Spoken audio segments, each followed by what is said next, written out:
Hi, everyone. It's good to be back with you again this morning. And I've got a special guest with us today, and that is Dr. Kevin Devine. Many of you probably know Dr. Kevin Devine. Good morning, Dr. Devine. Good morning, Paula. It's great to have you with me. We are going to have a fun conversation this morning on transitioning your dental practice. And Kevin and I go way back. It's been, 18, 15 years, something like that, Kevin? No, it can't be more than 2 years, right, Paula? Yeah, we're only just 30, right? I wish. And Kevin and I met at a seminar years ago. Some of you may remember the master's program. And yes, we were in that together. And I was privileged to be the girl on the team with you and Ted Morgan and Dave Peer, right? That's right. It was our softening touch. Right. And Kevin had an awesome practice in Columbia, Illinois, in a small community close to St. Louis. And that's kind of where you were from. Is that right, Kevin? That's right. That was my hometown. And you graduated in 83? Yes. And then you went in the military? I was in the Army right out of dental school for 3 years in active duty, and then went back and purchased the practice of my childhood dentist. Awesome. Ah, what a story. Grow your own. I call that growing your own. That has a different meaning now. It does. And then Kathy is your wonderful wife, and she's a hygienist. And both of you are sort of retired, but not retired. Is that right? Right. She's a little more retired than I am. As anybody that's gone through boards knows, that once you have your license, you try to keep it. So she's kept up with her license, Great. but hasn't worked in hygiene for a number of years. And I'm semi-retired, I guess, is the best way to put it. Right. So you have a neat story. I mean, you were in practice like 30 years, and then you brought in associates. That's one reason I wanted you on the call, because your story is really great and powerful and can be inspirational for others. You brought associate in, and then tell us a little bit just off the top how that went with your transition real quickly. Well, I guess what qualifies me the most to be a so-called expert on this subject is that I did it and thought I was planning to do it, but a lot of things went wrong, a lot of things went right. So it's just my expertise, I think, comes more from experience on what happened with me and looking back on it. But my idea was I'm 60, we'll be 62 shortly. No way. And a lot of people, patients included, were telling me that I was too young to retire. But, you know, as many of us can relate to, when you get to your 60s and you see friends and relatives that are in poor health or sudden death and things happen, you know, Kathy and I decided it was time to spend more time for ourselves and travel and do the things we wanted to do while we could do it. My father lived a great life till 91, but said, you know, he wished he would have done more things when he could have done them. So, that was the plan. Yeah. I started off with wanting to find an associate that I would work with a couple years and slowly transition out of the practice. Because it was important to me, I had a team with me. Some of them my one assistant had been with me from the start for 30 years, and several of them had been with me over 20 years. And it was important for me to leave them in a good place, leave my patients in a good place. So I wanted to spend the time to really groom an associate and make sure everything was good before I walked away. Yeah, that's a legacy part, you know, that we talk about a lot, and very admirable that you wanted to do that. And how did that work, Kevin? What happened? Well, I thought it would be great I had the opportunity that there was a young man who was local, who, like I was born in the community. I actually went to high school and grade school with his parents. Both his parents knew his grandparents. They were patients, and I thought this would be a great transition and can kind of relate to what he was going through. Excellent student in dental school, went to the same dental school I did, Southern Illinois, had great recommendations from instructors that we both had. And so I thought this was just perfect. Right. Mm-hmm. It wasn't perfect in that found out that he really wasn't interested in private practice and didn't realize that till he was working there in my office. So it worked out good for him, but at the time it wasn't working out too well for me. Yeah, no fault in that, that he figured that out. It's just that wasn't the plan. Yeah. And I guess my fault there was that I didn't talk to him throughout the proceedings of this as we went through a year and a half with him working there. He's working out pretty well. Learning curve for me dealing with a young dentist, and I know you reminded me a couple times through that process that I was in that position once too and didn't know anything and fresh out of school. And we were working through that. And then when I got to the point of telling him that we needed to talk about the transition, he kind of came to a realization that he didn't want to own a practice. And unfortunately, it was just too much responsibility for him, I think, and scared him. And he decided to leave the practice and work in a Medicare clinic where he didn't have any responsibility and just basically was a 9-to-5 job. And that's what he wanted. Yep. Frustrated me for a while, but I had to accept the fact that that was best for him. And actually, in hindsight, best for me, because it wouldn't have worked out well for him take over the practice when that isn't what he wanted to do with his life. Right, exactly.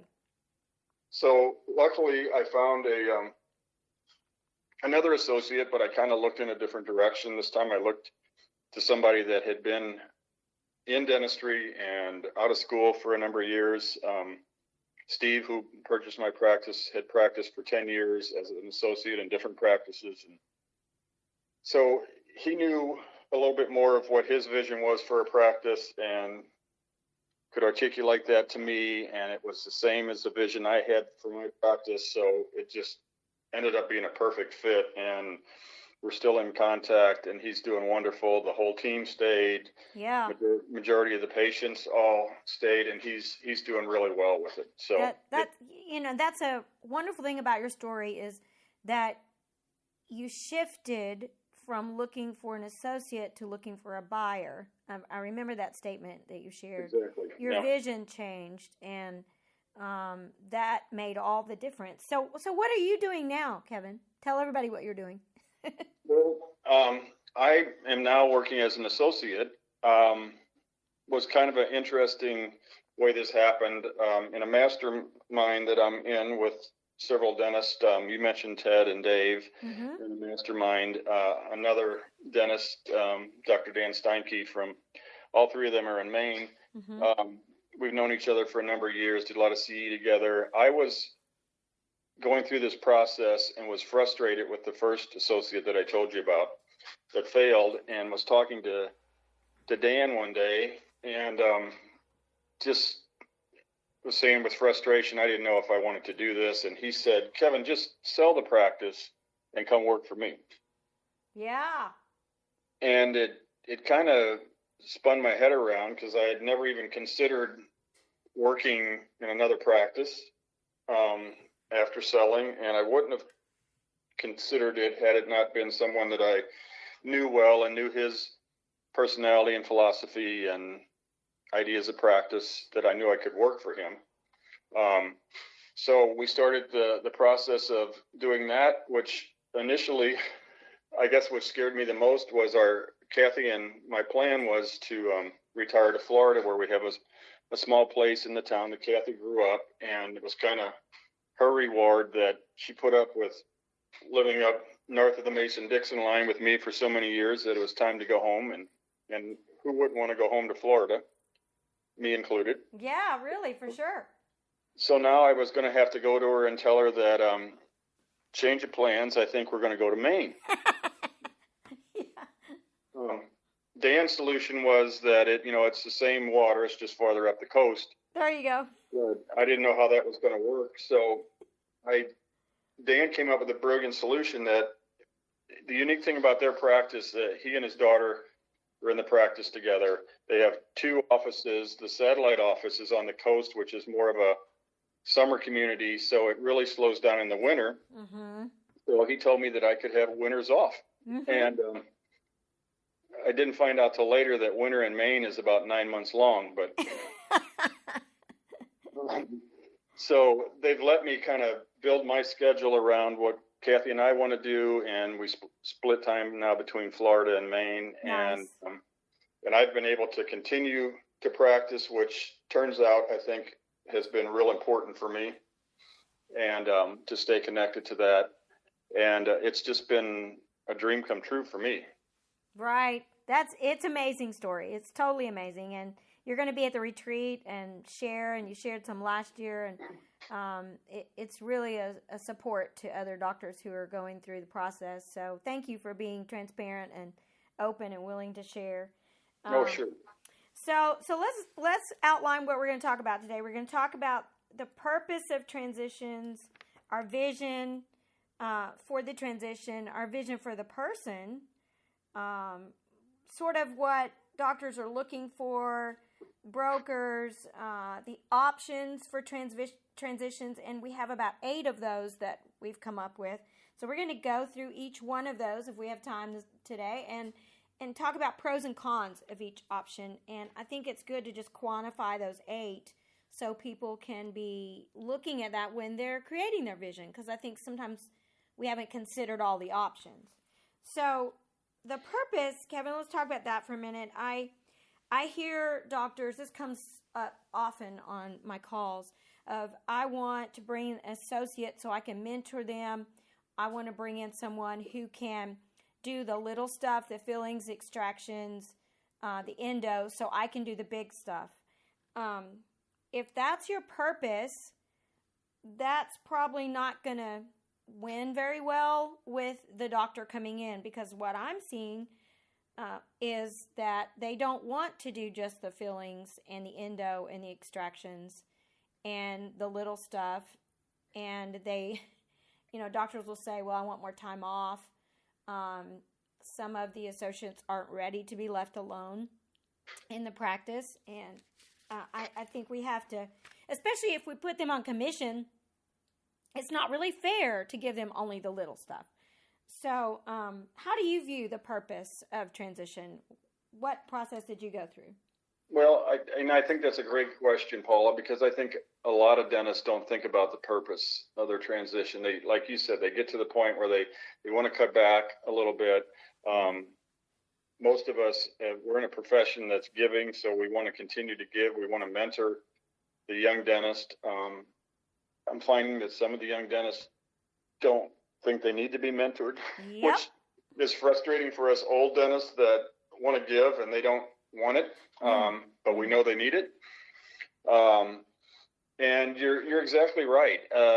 I started doing that too, where I thought, well, he could do some of the things I don't like doing. Well, he wanted to do the things I was doing, and if you're going to mentor him, you're going to mentor him in the larger cosmetic cases, the full mouth reconstructions. They want to do implants. They want to do these things. So if you're doing all the high dollar items and just having them on what we used to call the amalgam line, now I guess would be the composite line, you're right, it doesn't work. Yeah, so exactly. I think it's good to be thinking of what you want as your vision, and that could be your vision, but to know that dentist is going to want to learn from you and do some of those bigger cases. So you touched on vision, and I think vision is the key. Mm-hmm, so yes. That's what we really need to do. And I don't know if it was by luck that I did it or just it's ingrained in me after so many years that vision is important. Right. But to really look at what I wanted on the other side of that transition, and to get a really clear picture of who and the when and the why and the where and all that to really detail it out. Yes. Before you even start interviewing candidates, because I know from my experience with the first young man I had and a young lady I interviewed that we tried to hire but didn't, and turned out that was a godsend also. You shouldn't just go out and try to find somebody, hire somebody that feels good or looks good or has a good recommendation, and then try to mold them into what you want. You need to have the vision first, and then stick with that vision, and that's the kind of person you need to find. I mean, there's a lot that goes into that: personalities, what they want as a career, all those kind of things that we've talked about in the past. So exactly. I think getting down the vision of who this person is, for example, is it going to a man or a woman, a male or female? I had a female client who surveyed her patients, and they said, we've had too many bad experiences with male dentists, and we don't want a male doctor in here. So knowing the patient base, knowing man, woman, how old, their skill set, I'm finding right now the biggest market for bringing a doctor into the practice is someone who's been out of school 3 to 5 years. Like the person you found had been out 10 years and really looking. That's a sweet spot right there between 3 and 10 years out of school. Especially for the doctors that I work with who have very advanced practices. I mean, you think about bringing someone in right out of school into an advanced practice, sometimes that's a big disconnect. It's really a different culture. It is. It's a huge disconnect, and they do need a lot of mentoring at that point, and they need mentoring just on the basics of communicating with patients, because that's not taught in most dental schools. Right. And exactly. So just talking to patients before you even start mentoring them on advanced cases. So you need to have that timeline if you're going to do that, and you're going to train somebody. I mean, it could take several years for you to get comfortable and get them into the major cases and be able to walk away from your practice. So that's right. That's exactly right. And so that goes back to vision and purpose, the why and the where are we going. If you want to just bring somebody in so you can take time off, you got to bring somebody in that you can leave alone. You can't leave a new dentist alone in your practice in the beginning, at least in my opinion. Maybe some people are okay with that, but I don't think it's fair to the young dentist either, because it puts them in a position that, I mean, it's funny, I can relate to their position a little better now that I'm an associate. Yeah. And, I'm coming at it from a different perspective because I've got the experience and whatnot. But even in my situation where I'm working with two dentists that I have all the respect for in the world, we think alike and we treat and plan alike, they've asked me to give them feedback and to not hold back on my comments. But it's not my house and it's not my team. Yeah. And I feel like I have to be careful that, you don't want too many leaders who confuse the team, confuse the patients. And that's what a young dentist is going to do. They're not going to feel like they have the leadership to lead your team. You leave them alone, your team's going to lead them. Yeah, exactly. And hopefully that works out well for you, but it may not. Right. Well, let's just get right into the options then, because I think we're beginning to discuss some of the pros and cons. I think we have 8 that we can work with solidly. So if you're taking notes, you might want to pull out a pen or dictate to yourself these 8 options. One is a complete sale and walk away. So you sell the whole thing, you announce to the team, this is my first day of retirement, and you walk away. I've seen that happen a few times, and we can talk more about that. Number 2 is bringing in the associate or associates, more than one. Number 3 is moonlighting, having an employee doctor who comes in. Maybe they're working in other offices too. They're working in your practice 1 day a week, something like that, 2 days a week.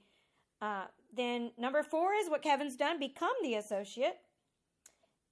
You sell your practice, and maybe you're the associate in your practice or someone else's. 5 is a partnership, and what percentage of partnership? We can talk about that. Number 6 is merging with another practice. It's an interesting concept. I've seen it done. Number 7 is buying records of another practice. And number 8 is having a practice within a practice, which is the model of the practice where I worked. So lots of options, lots of pros and cons. So let's get into pros and cons. The first one was the complete sale and walk away. The positives of that, I mean, if you still have the real estate, you can keep the real estate or sell it. It can be income for you in your retirement or your next move or whatever. You have no more responsibility, and you can work somewhere else if you stay within your non-compete. What other pros of that can you see, Kevin? Well, I think that covers it a lot. It gives you that freedom to do what you want to. If your vision is that you're not going to do dentistry anymore and you want to move to a different part of the country to be close to your grandkids, or you want to travel, or whatever you're going to do, then the complete sale makes sense. In my case, I think one of the pros for me was, and a lot of people said, well, why don't you stay and work longer and just cut back? And I found that it kind of stifles that associate after a while, especially one that I had that had been out 10 years. He was ready to have his own practice, and me hanging around in whatever capacity, although he wanted me to stay there as long as I wanted, that's great. But I could tell that it kept him from being able to make it his own. And the team continues to look at you as the leader and kind of put you in the middle sometimes, that he's doing things different. And so sometimes if you have an experienced dentist that's taken over the practice, I think that's a pro that you can walk away and let them have their own. Yeah. And then sometimes this happens when you have a health concern. Maybe you can no longer practice or something like that. The cons of this are, it is a drastic life change. I mean, most of the single practice owners that I work with are very, selling your practice is emotional. Yes, I've gone through that, and that's why I say that, I was ready to walk away from it, I thought, but as I have this safety net for me and I can continue to work, I don't think I would have done well walking away from it completely. Funny story, I was, Dr. Crusoe who is the junior partner in the practice I work with, Dr. Steinke's daughter. I was talking to her. She's been out 12 years now, I guess. And I was just relating to her that as odd as it seems, I miss the stress, I guess, or the energy of running your own practice and managing your team and, being in control and seeing, what comes out of all this hard work you give, and there's a reward at the end and you have this successful practice. And she looked at me and said, I wouldn't mind trying that for a couple months just to see if I would be okay without it. There you go. I think when you're in the middle of it, it is hard, but yes. I tell you, you better be ready if you're not going to do dentistry anymore, because, as dentists, we're used to giving back, and we're used to patients looking up to us and being in control. And when you walk away from that, you used to be a dentist. Your identity changes. You need to think, you're gonna volunteer. What are you gonna do? I've had several patients that I talked to that were retired as I was planning to do it, and they all said to me, "You better have a job. You better have a reason to get up in the morning. Otherwise, you rot away very quickly." Right. So, that's right. Mentally and physically. That's exactly right. I have a statement. Who are you apart from your practice? Who are you? Who are you apart from dentistry? Because we have a tendency to identify ourselves with what we do. It's doing and being. You're a human being, not a human doing. So separating that, what you're doing from who you're being. I mean, it meshes and it goes together, but yet when you lose your practice, sometimes people can be depressed, and we've all heard the stories of their health declining after they retire, and because it goes back to purpose, Kevin. If you don't feel like you have a purpose in life and a vision for what's next, then it can lead to despair. So that's the big thing. But it can be nice to just walk away. It's done. Option number 2 is bring in the associate or associates. And the positives for that, it can lighten your load. It can give you more flexibility, and it begins the transition process if this is the right person, and you get to mentor some of these things you've already said. One of the things that you did was you opened more hours, didn't you, Kevin?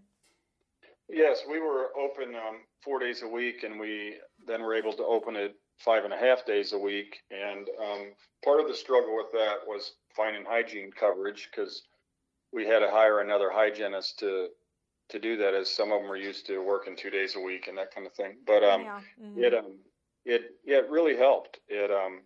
I was able to take some more time off, but we were able to spread it between the two of us, that we were open basically 5.5 days a week. So yeah, wow, that's really great. So you can keep more procedures in the practice, you improve your procedure mix, perhaps if you bring someone in who has different skills.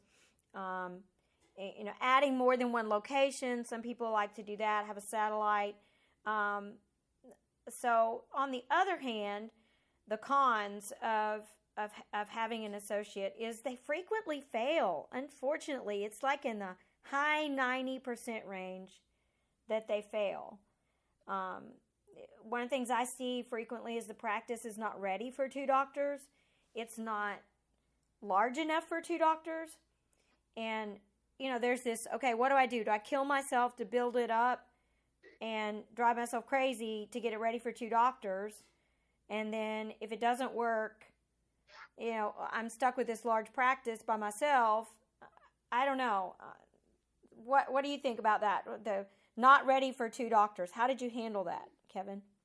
Well, we kind of looked, and it is difficult because you have to get the practice almost too busy for yourself to bring in that second doctor. So there's that kind of gray area in between there that, you almost have to do the work of 2 doctors to bring in that second one, and then you can cut back.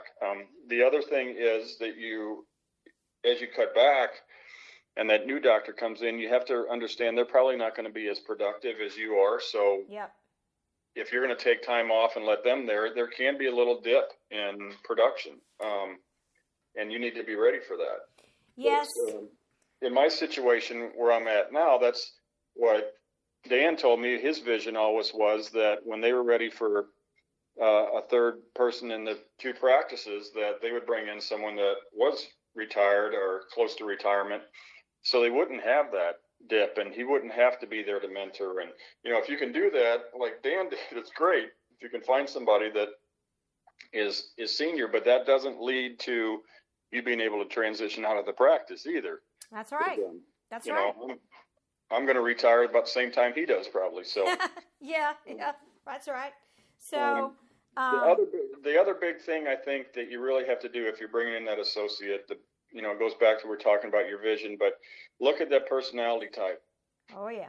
Because if you are a laid back kind of low key dentist, and you bring in this high energy, hard charging D personality, as we call them, it's going to be tough for the team. It's going to be tough for your patients. So you need to look at, before you hire somebody that's going to fit with your personality type and the philosophy of the practice. And then it makes that a little easier. So we talked about a lot of the cons of this, and I think it's just having that vision and being prepared, and the timeline that you have time to make sure this works. Because you're going to find, no matter what your vision is, what your purpose is, you're going to find they're going to run into obstacles. And the key is to stay on vision and keep looking back at that vision and know that you'll get there. You may just have to get there a little different route, but you need to go use that vision as a compass and keep in that same direction. But it can work out great. It's just you have to be prepared for it. Right, exactly. So some of the other things I've seen are the overflow of restorative that we thought we had slows down in about 3 months or so after we bring on the other doctor. Their skill set is limited, the quality of work, the redos. Oh, I hear that a lot. And that's why you can't leave that associate alone, I think, is that you need to stay on top of it, watch their work, It's great if you have, what we did that worked well for me is I guess you'd call her my senior assistant, who was with me the whole 30 years. I put her with the new associate. Perfect. And she was my eyes and ears in the operatory and said, would report back to me, not so much telling on them, but to say, I'm concerned about this, because we know, our assistants that have been with us for a while could do what we do if they have the license. So they're a good person to be in there and let you know that the patients are seeing this as uncomfortable, or it's a good early warning system. Yeah, exactly. And then sometimes that leads to the team respect. They're seeing, wow, this person is really screwing up, or they're not as good as the senior doctor, and so there's a team leadership respect challenge sometimes, or the patients aren't accepting that doctor. Then another biggie I hear, especially about growing the practice when you bring it on, is the associates don't seem to want to market themselves. They totally expect the senior doctor to do all of the marketing for them and bill their schedule. And this is a break point for a lot of people.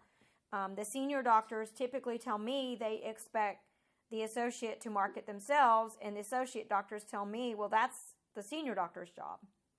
That's exactly right, Paula. And I saw that my initial entry into this. A lot of my colleagues I've talked to have the exact same problem. But, as senior doctors, we expect that, but we have to realize that a young associate, even if they've been out of practice for a while as an associate in another practice, most of them have no experience with marketing themselves. Think about it, there's a lot of experienced dentists that are bad at marketing themselves. Yeah. So these younger people don't. So that's a big area that we need to help them in and mentor them in. But I think it's important to let them know that they're going to have to do that for themselves later when we're gone. So they need to learn how to do it now. But they do need a lot of help in that. They really do. And if you think about the generation gap, everything's done online. Most people, younger folks especially, they don't talk on the phone. My kids, they don't like to talk on the phone necessarily, every once in a while, but they like to message. We're messaging. Everything's done online. So Right. getting in front of people and marketing people face-to-face kind of marketing instead of Facebook face-to-face, is a different concept for them. You've also got, sometimes you have a low commitment level to the practice. I remember one thing, David Rice, who was in one of our master's classes, who does a lot of work with dental students, he says, they won't tell you, but the first day they come in your office, they've made up their mind whether they're staying or not. That's very true. So that commitment level is sometimes a challenge. And then the contracts aren't clear. Oh my goodness. I see a lot of contracts that just aren't clear enough. We start on a handshake. There's a lot of trust. You have to put on your business hat, and your personal hat, your relationship hat. It can be very costly to the doctor in the beginning. Most of the time the doctors think this is going to add to my production. I'm going to make money off this associate. And sadly, that is not always the case in the beginning. They have to build their production up. Is that what you experienced? Definitely, yeah. And it can be very lucrative and work out great, but it does take time to get it right. And all those things you talked about with the generation gap and a new young dentist. But if you're willing to put time into it, it can be a great way to transition slowly out of the practice. But a big thing is you need to get a team that wants to work extra hours or hire other people. So there's some cost there. Yes, and absolutely. It is that gray zone where you're not going to have the production till they get up to speed, and that can take a while depending on their experience. Yes, and they're expecting $500 a day, at least, minimum. Well, that's the other big problem is they're coming out of dental school with advice they've gotten from instructors who either have never practiced, failed in practice and now teach have been retired so long that they don't remember how to practice. And, right. I'm being a little harsh, I guess, on them, but I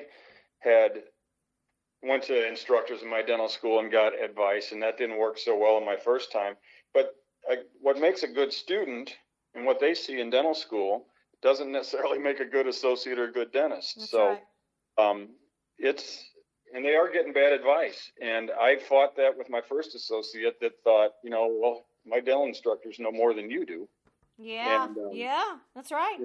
And they are coming out with high expectations, low responsibility that they want, and it's tough unless you've got somebody that's been out there like I did for a while and really saw the reality. And then the corporate doesn't help much. They're promising around $150,000 with benefits a year, and that's why they're coming out of dental school with $300,000 to $700,000 worth of debt. I mean, it's incredible, and they panic over that. They got to start paying that loan back. They're not ready to buy typically, and the banks don't necessarily loan right away when they have no proof of production of what they can do for another year or two. And so you've got all those challenges with that situation. Once they've been in corporate 2, 3, 4 years, many times they sit back and realize, this is my experience anyway, you know what, this is not what I went to dental school for. The office manager does all my treatment plans. The owner of the company is calling me and saying, hey, I see you've got a patient coming in at 8 o'clock. I want you to do a root canal and crown on that person today. If you don't do another crown by 4 o'clock, you can go home. Those kinds of things, they begin to sit back and realize, you know what, I didn't sign up for this. This is not what I want. So we have about 10, 15 minutes left, Kevin, and let's go to some of the others. And some of the pros and cons are crossover, but we've got the moonlighting employee, which is not full-time, so you can build the practice. So that's a positive. You can have that flexibility to take time off, open more days, the procedure mix, that kind of thing. It can be less expensive to do that. The cons are, you go back to commitment and not sure of the quality and the respect, some of those same things. It could raise overhead. Then you've got them maybe in other offices around town. You don't know what they're saying about your practice, the competition, whatever. It can be a good thing. What do you think, Kevin? Right, and I guess in a sort of a way, that's what I'm doing, but only in one particular practice. But it can be a good way to transition, to build the practice up to where you're ready to bring in 2 dentists. I could see that. Again, it just comes back to making sure that it's the right person, and that's, in all these cases, that's the difficult thing, is finding that right person. No kidding. Then number 4 is becoming the associate, which we've discussed, which is what you're doing right now. And you can become the associate in your own practice or become the associate in someone else's practice. And I think that there's pros there that we talked about. The cons, I guess we touched on a little bit in your own practice. It's that where the team doesn't know who to follow. Yep. And, they come to you to quote unquote straighten out the new doctor, to change them to more like you, what they're used to. So you got to be prepared for that. I had patients a few that requested to stay with me, and we'd have to introduce them to the new doctor. And then once they were comfortable with him, they just threw me to the curb, which is what I was looking for. Yeah. But yeah, and then if the other situation is the one I'm in, where you're an associate in another practice, is working great for me, but you do have to be ready for that to be a change where you're not in control. And if that's what you want, then it can work out great. Exactly. So that's a cool way. I had one doctor who became the dentist for a cruise ship. I thought that was pretty cool. Yeah, that's very cool. All right, so then you've got your partnerships, and partnerships are, associate and partnership are closely related, but the partnership is more of a marriage where, you've got more skin in the game. I've seen practices sell 30%, bring in 2 doctors. It just depends on the situation. but they have shared financial responsibility. But boy, you got to be compatible. And the spouses, you got to look at how, I've seen that happen a few times where the spouse is really the dominant one that comes in the partnership and, this is my income you're messing with here, and we're going to do it this way, and the team doesn't know who to really listen to in the partnership. What's your experience with partnerships, Kevin? I think you hit it there exactly, and can work out great, but it has to be done right. I would suggest professional help in setting it up, because there's a lot that goes into the division of responsibility and income and all those things. And just like you said before with contracts, it has to be just crystal clear so there's no misunderstandings. We know of one partnership, Paula, that looked like it would be the dream partnership, but because of lack of communication, the whole thing fell apart. Yeah. And that is a shame. And it's just, it's a difficult one, but it can be a very, very good one too. Yes, it can be, and I like the skin in the game part.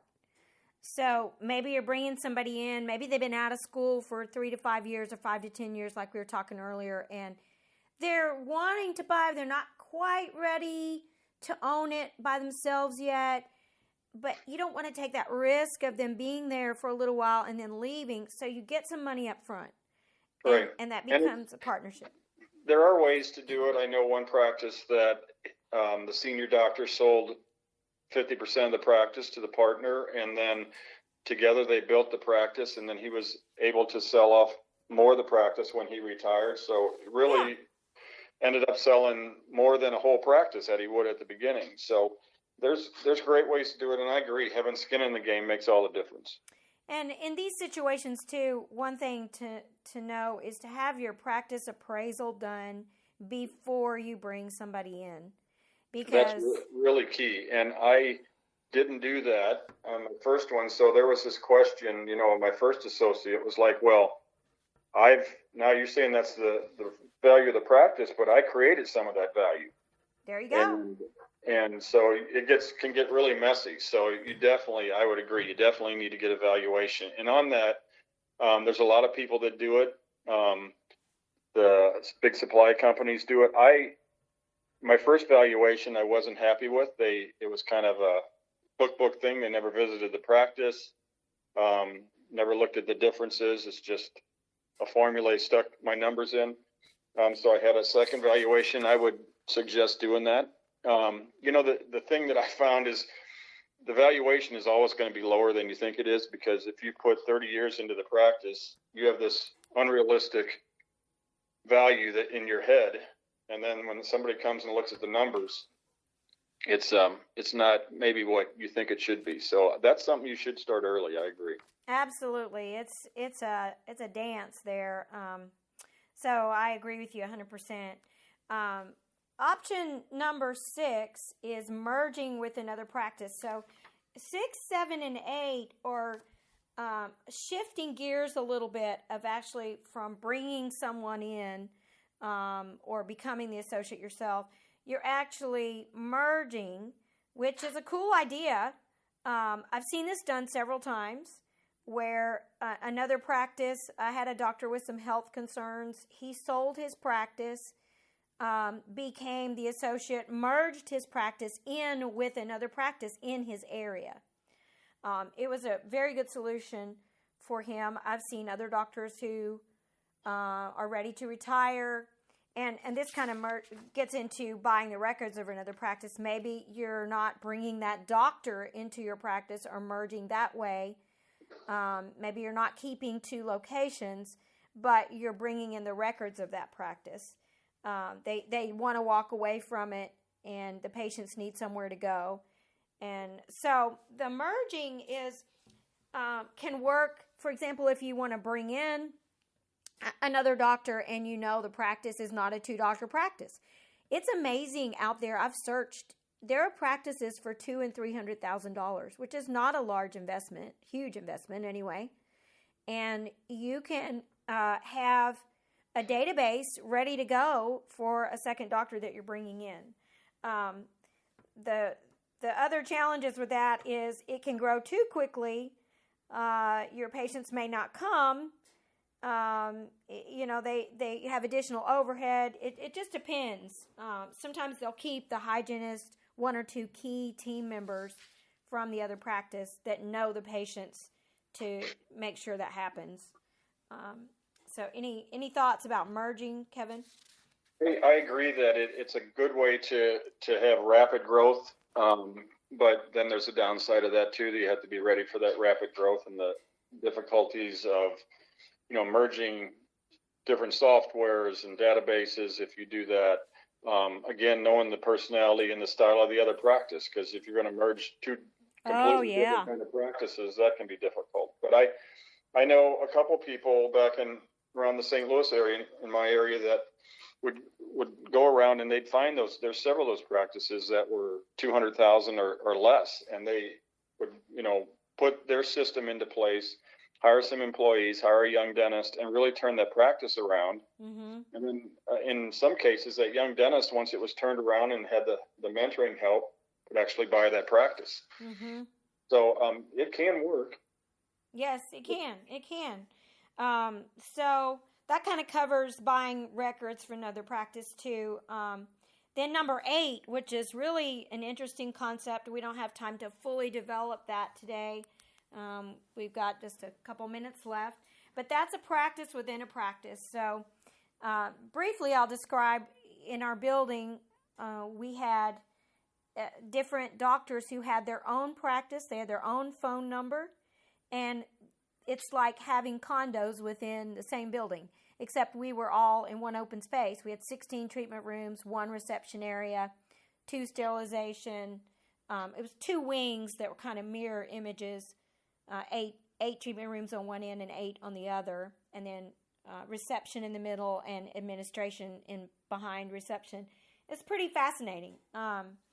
So you would think, well, why would I want another doctor in here who's my competition, who has his own practice? It really worked well. The shared expenses. You've got to have strong leadership to make that work. Obviously, there's other challenges with team and things like that. Everyone getting along, sharing space.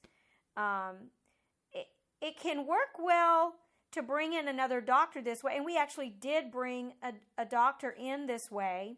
He had his own practice within our practice as a startup.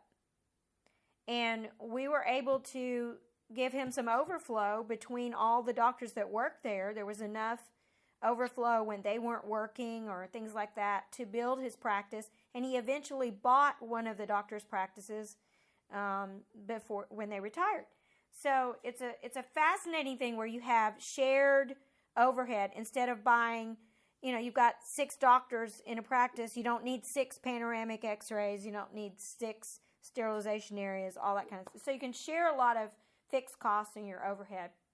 And then you have shared resources of, I've got a team who operates this way right now. It's pretty cool. And so each doctor has their own team, but then there are other team members who will go work for them if somebody's out sick or it's their day off. They'll come in and help out, and it can work really well. So the challenge for bringing a new doctor into that situation is their startup, and they're not guaranteed. It's like we used to do in the old days. You hang a shingle and you hope they come, right? That's right. But it takes some good marketing and some preparation and excellent leadership. But it can work very, very well. Great way to have less risk with bringing a group of doctors together. So yeah, I've known a couple doctors that did this. It worked excellent. They did have a little bit different personality and treatment styles, which made it easy to do that because it was 2 different practices, and the shared resources and overhead expenses were huge savings for them. But you have to have the facility to do it, and like you said, you have to have the team to do it because there are some shared team there and good leadership. But it can work great. One thing that really I didn't think about till these 2 guys are the same age. They did this right after they got out of school, and now they both are ready to retire. And it's been much easier for them to each sell their individual practice to an individual doctor that wants to get into this situation, rather than if they were in a group Yes. and try to sell a 2-doctor practice. You got to find 2 doctors, and That's 2 right. young doctors is tough to find a big practice like that. So it's really worked out better for them now that they're selling. That is exactly right. That's the story here as well. Each of the doctors that were the original partners have sold their practice now, and the group, they're still in the shared facility.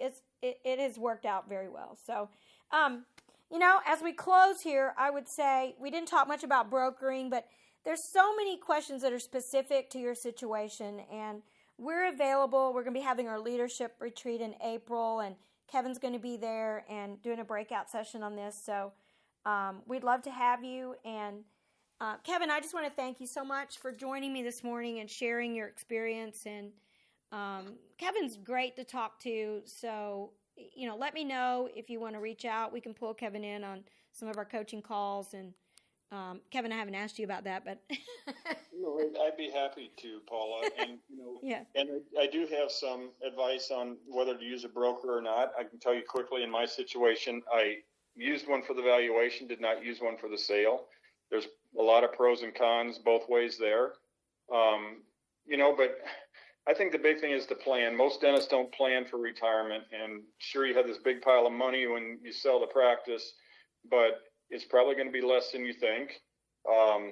We never really know, like I said, the value of the practice objectively, and we believe it's more than it turns out to be. And we talked about getting the evaluation, but you need to plan what you're going to do afterwards, because our whole life in dentistry, we're chasing that carrot on the stick. We're pushing forward to have a good practice and be successful to someday retire. And then when you retire, you've got that carrot in your hand now, but your whole philosophy changes. Now it's that you don't want to run out of carrot. There you go.